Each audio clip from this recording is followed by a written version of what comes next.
Hello everyone, मैं ऋषभ सिंह आप सभी का स्वागत करता हूं आपके अपने चैनल शॉर्ट हैंड ट्यूटोरियल में, जहां कि हम हर एक दिन एक नए वीडियो के साथ अपने स्टडी को आगे की ओर लेके चलते हैं। तो आइए आज एक नए टॉपिक के साथ अपनी स्टडी को एक स्टेप और आगे की ओर लेके चलते हैं। So guys, let's start.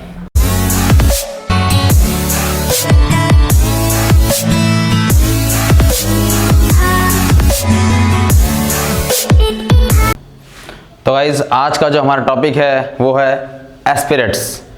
आज के टॉपिक को डिस्कस करने से पहले हम कुछ पुरानी बातों को डिस्कस कर लेते हैं, बिकॉज आपकी ये क्लास आई थिंक काफ़ी टाइम बाद आप तक पहुंच रही है। कुछ पर्सनल प्रॉब्लम आने की वजह से मैं अब तक नहीं पहुंच पा रहा था, इसके लिए I am sorry, but from now अब आप लोगों की क्लासेस आपको रेगुलर मिलती रहेंगी और आपको सारी अपडेट्स मिलती रहेंगी इस क्लास से लेकर के। तो आइए अब देखते हैं एस्पिरेट्स के बारे में कि एस्पिरेट्स होता क्या है। तो गाइस अगर हम बात करें एस्पिरेट्स की, तो एस्पिरेट्स वर्ड से हम रिप्रेजेंट करते हैं एक सिंगल वर्ड, एक सिंगल कॉन्सोनेंट एच को। एच हमने ऐसा नहीं कि हम एच को पहली बार देख रहे हैं, हम एच के बारे में ऑलरेडी डिस्कस कर चुके हैं upward and downward R and H में, कि हाँ एच अपवर्ड कब बनता है और एच डाउनवर्ड कब बनता है, क्योंकि एच और आर ही दो ऐसे स्ट्रोक हैं जिनकी हमारे पास दो फॉर्मेशन है। बाकी अदरवाइज हमारे जितने भी स्ट्रोक्स हैं उन सबके एक सिंगल फॉर्मेशंस ही हैं। तो अभी हमें आर को तो नहीं देखना है, हमें देखना है एच को, कि एच अपवर्ड कब बनता है और एच डाउनवर्ड कब बनता है। तो हमारा पहला टॉपिक है अपवर्ड एच। तो हमारा एच, अगर हम बात करें इस अपवर्ड एच की, तो मोस्ट ऑफ द टाइम जो हमारा जनरल रूल है वो क्या कहता है कि मोस्ट ऑफ द टाइम हमारा एच अपवर्ड ही बनता है। क्यों? क्योंकि हमारे साथ जो कह सकते हैं कि शॉर्ट हैंड के स्ट्रोक कॉन्सोनेंट्स में जितने भी कॉन्सोनेंट्स आते हैं उनमें मोस्टली क्या होते हैं, हमारे डाउनवर्ड ही होते हैं। और अगर हम अपवर्ड एच के साथ डाउनवर्ड की ज्वाइनिंग करें तो वो हमें बेस्ट ज्वाइनिंग रिजल्ट्स प्रोवाइड कराते हैं, वो चाहे कुछ भी हो, एनीथिंग डजंट मैटर। ठीक है। अब सेकंड टॉपिक है हमारा डाउनवर्ड एच। एच हमारा डाउनवर्ड कब जाता है, तो उसके कुछ कंडीशंस हैं। Condition number 1, when stand alone. I think हम इस टॉपिक पे ऑलरेडी डिस्कशन कर चुके हैं कि जब भी हमारा एच अकेला आता है, अकेला आने का मतलब कि एच के साथ कोई भी अदर स्ट्रोक कॉन्सोनेंट नहीं आ रहे हैं। For example hey, hi, high, you, anything जहाँ पे स्ट्रोक कॉन्सोनेंट सिर्फ और सिर्फ एच हो, उसके साथ कोई दूसरा कॉन्सोनेंट ना हो। सेकेंड वन, फॉलोड बाई के एंड जी। हम इसके बारे में पढ़ चुके हैं कि जब भी एच के तुरंत बाद के या जी आता है तो भी हमारा एच डाउनवर्ड ही बनता है। फॉर एग्जाम्पल HAIG हेग, या फिर HAWK हॉक, एनीथिंग। यहाँ पे आपका हॉकिंस भी आ सकता है। ठीक है, ये हमारे जितने वर्ड्स हैं ये किस तरह से बनते हैं, डाउनवर्ड एच के साथ बनते हैं। क्यों बनते हैं? क्योंकि ये रूल यहाँ पे अप्लाई होती है। सेकंड, follows upward L और हॉरिजॉन्टल स्ट्रोक। जब भी हमारा H फॉलो करता है, यहाँ पे देखिए ये भी लिखा हुआ है फॉलोड बाय, और यहाँ लिखा है फॉलोज। फॉलोज और फॉलोड बाय में अंतर क्या होता है? अगर फॉलोड बाय का मतलब कि उसके बाद आना, ठीक है, और फॉलोज का मतलब कि H फॉलो कर रहा है। H क्या कर रहा है? फॉलो कर रहा है। तो जो फॉलो करते हैं वो पीछे ही आते हैं। तो यहाँ पे H इनिशियली आएगा और यहाँ पे H मिडली आएगा। एक बार फिर से देखते हैं इस टॉपिक को कि ये फॉलोड बाय और फॉलो में अंतर क्या होता है। ये लिखा है फॉलोड बाय, बाय मतलब द्वारा, किसके द्वारा फॉलो किया जा रहा है? फॉलोड बाय के और जी। फॉलोड बाय के और जी, किसको फॉलो कर रहे हैं? वो H को। तो ये H है, अगर H को ये फॉलो करेंगे तो जाहिर सी बात है H के बाद आएंगे, तो यहाँ आएगा आपका इधर के और जी। यहाँ क्या लिखा है? फॉलोज अपवर्ड एल और हॉरिजॉन्टल स्ट्रोक। कौन फॉलोज? एच फॉलोज, क्योंकि हम पढ़ क्या रहे हैं आज? एस्पिरेट्स एच। तो when H follows upward L और हॉरिजॉन्टल स्ट्रोक, जब भी हमारा एच फॉलो करता है किसको? आइदर एल को या हॉरिजॉन्टल स्ट्रोक को। तो एच क्या कर रहा है? फॉलो कर रहा है। तो जो फॉलो कर रहा है इसका मतलब है कि ये पहले आ रहा है, या तो एल या तो कोई भी हॉरिजॉन्टल स्ट्रोक। ये पहले आएगा तभी तो उसको फॉलो करेगा ये। ठीक है, तो एच हमारा क्या है? यहाँ पे मिडली या फाइनली आएगा, और यहाँ पे हमारा एच कहाँ आएगा? इनिशियली आएगा। तो ये रूल तो हमारा क्लियर है। आइए इसको देखते हैं। जब भी H के पहले L आ जाए या फिर हॉरिजॉन्टल्स आ जाए, हॉरिजॉन्टल्स में KGMNNG, यही है ना। तो इसके साथ अगर आता है तो हमारा H डाउनवर्ड ही बनता है। फॉर एग्जाम्पल L से लिए हमने एक वर्ड लाहौर। ये सारे वर्ड्स जो मैं एग्जांपल दे रहा हूँ आपको, ये सारे के सारे वर्ड्स आपके बुक में कहीं ना कहीं दे रखे होंगे, ठीक है। So don't be confuse. और अगर आपके उस बोलते हैं कि प्रैक्टिस साइड में नहीं होंगे तो वो एक्सरसाइज में होंगे ही होंगे, ठीक है। हम यहाँ पे किसी चीज़ को कॉपी करके नहीं कर रहे हैं कि हाँ जो बुक में दे रखा है उसी को पढ़ा दें, बस जस्ट आपको हम रूल्स क्लियर कर रहे हैं और उस रूल्स के साथ उसके कुछ एग्जाम्पल्स दे रहे हैं ताकि आपको उसको समझने में कोई दिक्कत ना हो, ठीक है। तो ऐसा नहीं कि आप देखिए कि सब बुक में तो इस सीरीज से दिया हुआ टॉपिक आप सारी सीरीज से पढ़ा रहे हैं, बुक में पहले ये दिया हुआ बाद में ये दिया हुआ, ऐसा कुछ नहीं है। सिर्फ आप टॉपिक्स को क्लियर करिए। आपके टॉपिक्स क्लियर होंगे तो चाहे कोई टॉपिक पहले क्लियर हो जाए चाहे बाद में, हैं सब के सब उसी H से ही रिलेटेड। हमें क्लियर सिर्फ और सिर्फ एस्पिरेट्स को करना है, ठीक है। तो कहाँ था मैं, L के साथ। तो फॉर एग्जांपल लाहौर, अब लाहौर में क्या है, LAHORE, H यहाँ पे कहाँ आ रहा है, मिडली, उसके पहले क्या आया L, ये रूल अप्लाई हो रहा है। H के पहले क्या आया L, इट मीन्स कि हमारा H कैसे बनेगा, downward, then LHR, Lahore, that's it. अब ये फर्स्ट क्लोजिंग वॉवेल हमारा फर्स्ट प्लेस का है, इट मीन्स कि हम इसको कहाँ रखेंगे, लाइन के ऊपर, दैट्स इट। अब इसी तरह के एग्जांपल आप KGMNNG के साथ ले सकते हैं। फॉर एग्जांपल K से हो गया हमारा कोहेरेंस, G से हो गया हमारा कुछ भी ले सकते हैं, M से हो गया मैहोगनी, N से हो गया अनहुक, ठीक है। देखिए आप ये मत देखो कि सर बुक में क्या दे रखा है, मैं ये नहीं कह रहा बुक गलत है, बुक ही सही है बाकी सब गलत हैं। अगर मैं कुछ कह दूं या फिर कोई और थर्ड पर्सन आके आपसे कह दे कि नहीं बुक में ये गलत दे रखा है, बुक में कुछ भी गलत नहीं दिया है, मैं आप या एनी वन पर्सन, कोई पर्सन हो, वो बुक से ऊपर नहीं है। हाँ बस सबका अपना पढ़ाने का एक तरीका है, एक सीरीज अपने बना रखी है। कुछ लोग बुक लेके पढ़ाते हैं, कुछ लोग बिना बुक के पढ़ाते हैं, वो अपने अपने वेरिएशंस होते हैं। तो आप उस पर मत जाइए कि सर आप बुक के अकॉर्डिंग ही पढ़ाइए या बुक में सिर्फ यही एग्जाम्पल दे रखा है इस रूल को लेकर के। वो बुक में दे रखा है बट आपको टॉपिक्स क्लियर हो जाएंगे ना। अब इंग्लिश की वोकैबुलरी बहुत बड़ी है, अगर आप ये सोचें कि हम सारे वर्ड्स को प्रैक्टिस कर लें, नॉट पॉसिबल। बट आपने अगर सारे रूल्स की प्रैक्टिस कर ली ना तो सारे के सारे वर्ड्स उन्हीं रूल्स से ही बनने हैं। तो हमारे लिए ज़रूरी क्या है, रूल्स का आना, वर्ड्स का आना नहीं। वर्ड्स आज निकल हम बना लेंगे बट रूल्स आने चाहिए, ठीक है। आइए आगे देखते हैं। नेक्स्ट टॉपिक है हमारा फॉलोइंग एस। फॉलोइंग एस, अब यहाँ एस के साथ साथ SH भी होता है, ठीक है। ये एक्सेप्शन रूल हैं, ऐसा ये बहुत ज़्यादा अप्लाई नहीं होता है। मैंने अपने इतने सारे करियर में आज तक इन सारे वर्ड्स को अप्लाई किया ही नहीं, ये कभी नहीं आया मेरे सामने, ठीक है। ये टॉपिक कभी आई नहीं है बट हाँ जानना ज़रूरी है। मैंने बोला ना बुक कभी भी गलत नहीं बताता, अगर वो इम्पॉर्टेंट नहीं भी है फिर भी बुक ने उसको क्लेरिफाई कर रखा है। मे भी कल को इत्तेफाक ऐसा आ जाए, कोइंसिडेंस आ सकता है, तो आपको पता होना चाहिए। फॉलोइंग एस या फिर SH, एस या SH के तुरंत बाद अगर H आए, ठीक है।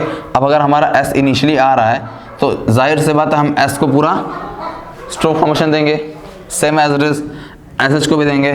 तो अब S के साथ H बनाएंगे, तो ये बनाया हमने पहले फिर ये बनाया, कंफ्यूजन होगी। हम स्पीड में इसको ये करके CHR भी बना सकते हैं। तो इस कंफ्यूजन से बचने के लिए उन्होंने कहा कि जब भी S या SH के तुरंत बाद H आ जाए तो इस H के सर्कल को हम इसी S स्ट्रोक के अंदर रख सकते हैं, लाइक दैट, ठीक है। ये and SH like that.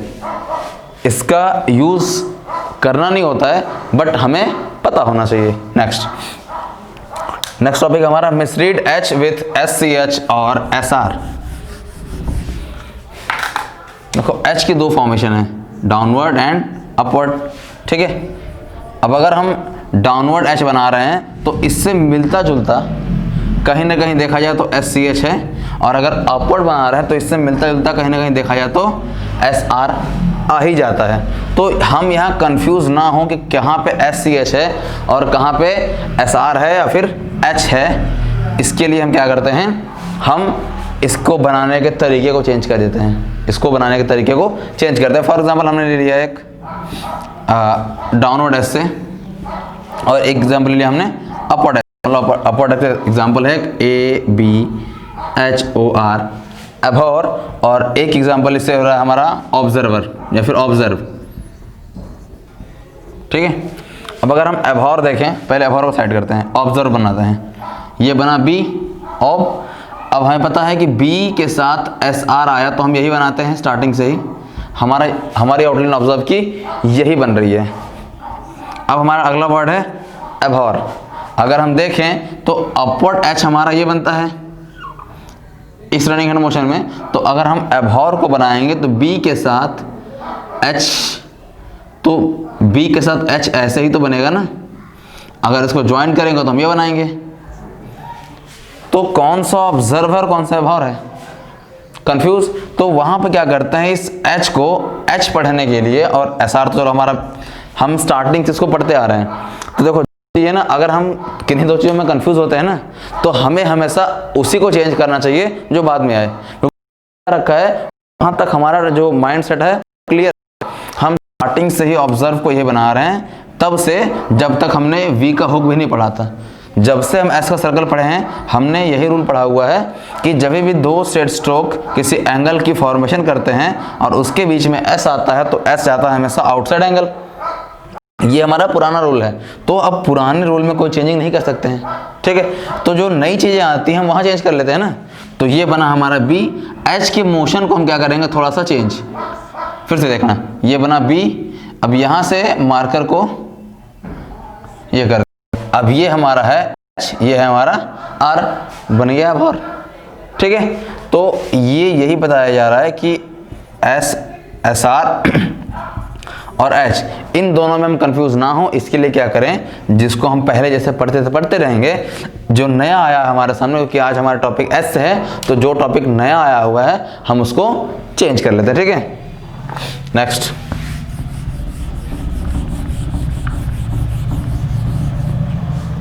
Tick H, अगला टॉपिक है हमारा, ये हो गया। अगला टॉपिक हमारा टिक एच। हम एच को with the help of a tick भी रिप्रेजेंट करते हैं। टिक बोले तो दिस वन, ये होता है टिक हमारा। हम एच को इससे भी रिप्रेजेंट करते हैं, लेकिन कब करते हैं, ठीक है, जब भी हमारा एच इनिशियली है, कहाँ है, इनिशियली है, और एच के तुरंत बाद एल एम आर, तीन वर्ड कौन कौन से, एच के तुरंत बाद एल एम आर आए और एच हमारा इनिशियली हो, तो उस कंडीशन में हम एच को with the help of a tick use करते हैं on the place of a full length stroke. For example L के साथ हॉल हमने बनाया एच एल, ठीक है। होम हमने बनाया एच एम, हेयर हमने बनाया एच आर। अब आते हैं इनके वॉवल स्पोर्टिंग के ऊपर। तो अगर हम देखें हॉल, तो यहाँ पे जो वॉवल आ रहा है वो कहाँ आ रहा है, एच और एल के बीच में। इस वॉवल की प्लेसिंग कौन सी है, फर्स्ट प्लेस। अब चलते हैं हम प्रीवियस रूल्स पे, इंटरवेनिंग वॉवल्स सबसे पहला टॉपिक था आई थिंक। तो वहाँ पे हमने देखा था कि अगर दो स्ट्रोक के बीच में कोई वॉवल आता हो और वो फर्स्ट प्लेस का हो, तो उसको हम कहाँ रखते हैं, फर्स्ट स्ट्रोक के बाद, याद है। तो मैंने यहाँ पे बोला फर्स्ट स्ट्रोक के बाद एच को रिप्रेजेंट कर रहे हैं हम टिक से। क्या हम इसको स्ट्रोक से रिप्रेजेंट कर रहे हैं, नहीं। तो जब स्ट्रोक से रिप्रेजेंट कर ही नहीं रहे हैं और रूल ने कहा स्ट्रोक के बाद, तो जब स्ट्रोक है ही नहीं तो उसको अप्लाई कहाँ से कर पाओगे। तो हमारे पास बचता है दूसरा रास्ता, सेकंड के पहले, तो एल के पहले। अब ये हमारा एच है, एल है, फर्स्ट प्लेस का वॉवल है, एल का फर्स्ट प्लेस यहाँ होता है, हमने यहाँ पे रख दिया एक फर्स्ट प्लेस का वॉवल जो कि ओ का रिप्रेजेंट कर रहा, हो गया हमारा hall. Same as it is home, वही रूल अप्लाई होगा सेकंड प्लेस पे। हेयर, अगर यहाँ हियर होता तो ये थर्ड प्लेस पे। और placing as you know, sorry, line के ऊपर, ये ऑन द लाइन, ये on the line, and this one is through the line, that's it. अब अगला टॉपिक है हमारा इसी टिक एच में ही कि टिक एच को क्या हम मेडली यूज कर सकते हैं, क्योंकि हमने तो बोला कि एच हमारा इनिशियली है। अब अगला टॉपिक है हमारा कि क्या हम टिक एच को मेडली यूज कर सकते हैं। तो आंसर है हाँ, कर सकते हैं, but only in phrase, not in words. सिर्फ और सिर्फ किसी फ्रेज में हम ये रूल अप्लाई कर सकते हैं, किसी भी वर्ड में हमारा ये रूल टिक एच का अप्लाई नहीं होता है। फॉर एग्जाम्पल अगर हमारे सामने आया हेल्दी और अनहेल्दी, तो हम हेल्दी में ये बना सकते हैं और बनाते ही यही हैं, बट अनहेल्दी में क्या करते हैं, हमारा पूरा स्ट्रोक कॉन्सोनेंट ही बनता है। हम यहाँ पे टिक एच नहीं लगा सकते हैं व्हेन इट कम्स मेडली। लेकिन कि अगर हम ये किसी फ्रेज में आ जाए, हमारा टिक एच किसी फ्रेज में आ जाए, तो हम इसको टिक से रिप्रेजेंट कर सकते हैं। For example for home, sorry for home. अब ये हमारा एच कहाँ आ रहा है, मेडली, क्योंकि फॉर के बाद और एम के पहले आ रहा है। हम इसको with the help of a tick represent कर सकते हैं। फॉर हिम, हम इसको भी रिप्रेजेंट कर सकते हैं। इनकेस अगर हमें कंफ्यूजन हो रही है कोई भी, तो हम होम के लिए ए वॉवेल और हिम के लिए अपना ए वॉवेल रख सकते हैं अगर हम चाहें तो। ठीक है, it's all upon us. Next and last topic, dot H. ये टॉपिक थोड़ा सा कॉम्प्लिकेटेड है, थोड़ा सा, तो इस पे थोड़ा ध्यान देना। डॉट एच, डॉट बोले तो एक छोटी सी बिंदी, कोई डॉट बोलते हैं हम।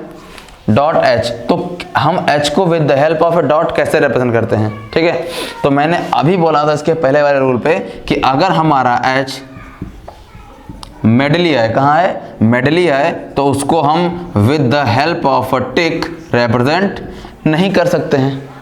तो जाहिर सी बात है, अगर टिक से रिप्रेजेंट नहीं करोगे तो कैसे करोगे, तो स्ट्रोक कॉन्सोनेंट से करोगे ना। ठीक है, अब यहाँ पे अगर एक कंडीशन आ जाए कि अगर हमारे वर्ड में, किसी भी वर्ड में, अगर हमारे किसी भी वर्ड में आने वाले वर्ड में एच मेडली आए और उसका स्ट्रोक कॉन्सोनेंट बना पाना पॉसिबल ना हो, फिर से ध्यान देना कि अगर हमारे किसी भी वर्ड में एच का स्ट्रोक आए और उस स्ट्रोक को बना पाना पॉसिबल ना हो, या फिर उसको बनाने में जॉइनिंग अच्छी ना आती हो, तो उस कंडीशन में हम उस एच को कैसे रिप्रेजेंट करेंगे, तो the answer is with the help of a dot. किसकी हेल्प से, with the help of a dot. अब आते हैं इसको यूज कैसे करते हैं, क्यों करते हैं वो देख लिया, यूज करते कैसे हैं। अब कोई भी एक वर्ड ले लिया हमने, चलो परहैप्स, छोटा वर्ड लेते हैं कोई, परहैप्स, परहैप्स। अब देखो एच मेडली इट मीन्स कि वो किसी के बाद और किसी के पहले ही होगा। अगर बीच में होने का मतलब क्या है, वो किसी कॉन्सोनेंट के पहले और किसी कॉन्सोनेंट के बाद में ही होगा। तो पहली चीज तो एच की प्लेस कौन डिसाइड करता है, एच की प्लेस कौन डिसाइड करता है, तो एच की प्लेस डिसाइड करता है एच के तुरंत बाद आने वाला वॉवेल।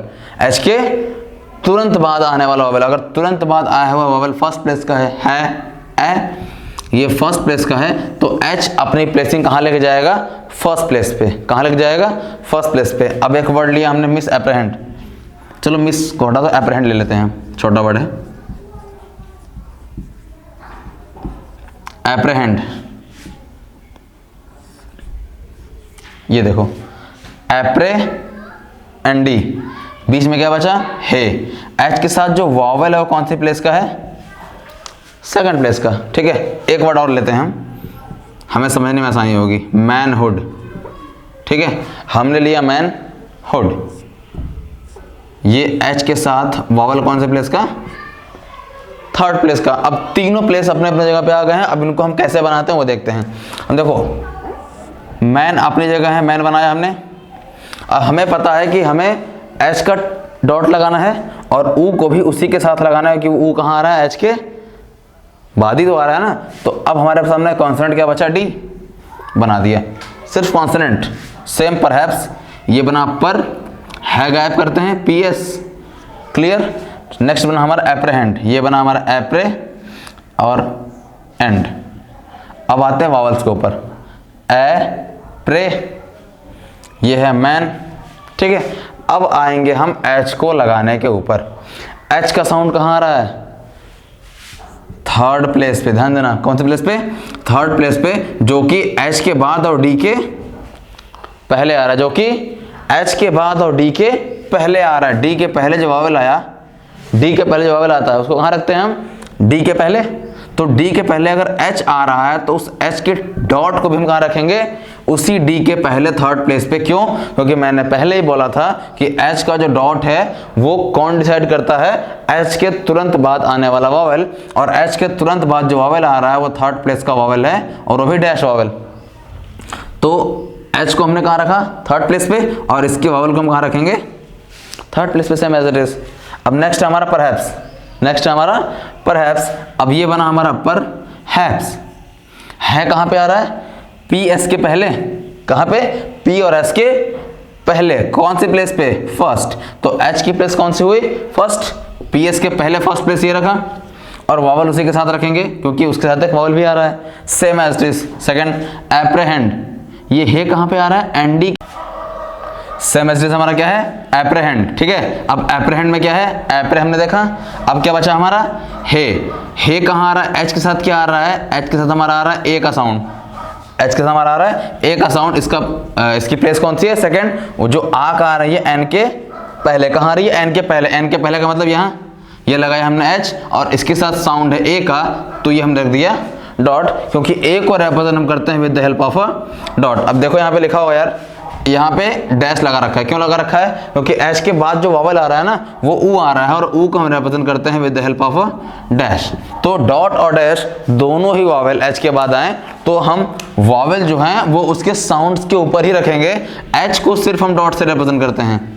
ठीक है, वावल्स को उसी के अपने पर्टिकुलर सिंबल से करते हैं, वो डॉट भी हो सकता है और डैश भी हो सकता है। ठीक है, क्योंकि एच के बाद फिर डॉट वावल आए ऐसा कंपलसरी नहीं है। ठीक है, तो आज का टॉपिक सिर्फ इतना ही दोस्तों। अगर इस टॉपिक में कोई भी दिक्कत हो, आई थिंक डॉट एच में थोड़ी बहुत दिक्कतें आएंगी, आप कोई इशू नहीं है, आप इसी टॉपिक को एक दो बार रिवाइंड करके देख लेना, और उसके बाद भी अगर कोई दिक्कत होती है तो आप मुझे मैसेज कर सकते हैं इस चैप्टर से, फिर इसके पहले किसी भी चैप्टर से related. Okay guys, that's all for today, have a good day.